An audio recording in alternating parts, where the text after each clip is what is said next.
और जिन लोगों ने गैंग रेप किया है उनको बचाने के लिए योगी सरकार जिस तरह से तत्परता है और वहाँ की पुलिस प्रशासन जिस तरह से तत्परता है, इससे जाहिर होता है कि पुलिस प्रशासन उत्तर प्रदेश की पूरी सरकार को बचा रही है और जो अपर कास्ट है उनको बचाना चाहती है।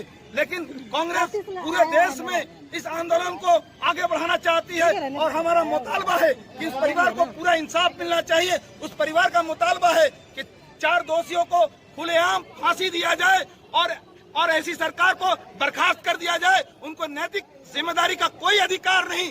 आज उत्तर प्रदेश अपराध प्रदेश हो चुका है, ये पूरे देश में आया हो चुका है। अगर हमें आगे नहीं जाने दिया गया तो हमारी लड़ाई आगे बढ़ेगी।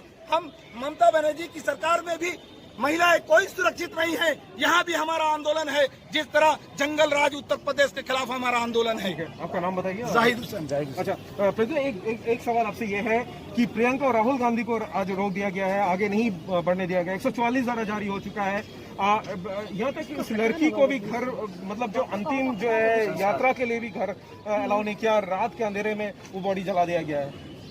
जो योगी सरकार जो काम कर रहा है, आईन श्रृंखला का चरम गाफिलती है। एवं जाहिद बोला उत्तर प्रदेश अभी अपराध प्रदेश हो गया है।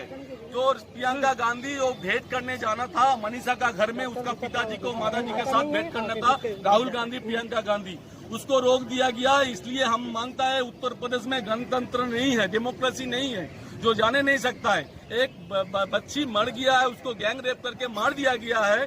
पुलिस उसको सेव नहीं करके उसको घर को आदमी को बंद कर दिया, ताला बंद करके उसका देवर मनीषा का जो बॉडी है उसको जला दिया। उसका आत्तियों का सामने में, जो माँ पिता माता का सामने में जला दिया गया है। वो बिना परमिशन से किया है। जो योगी सरकार का जो कामकाज है वो योगी सरकार का कामकाज जन विरोधी है।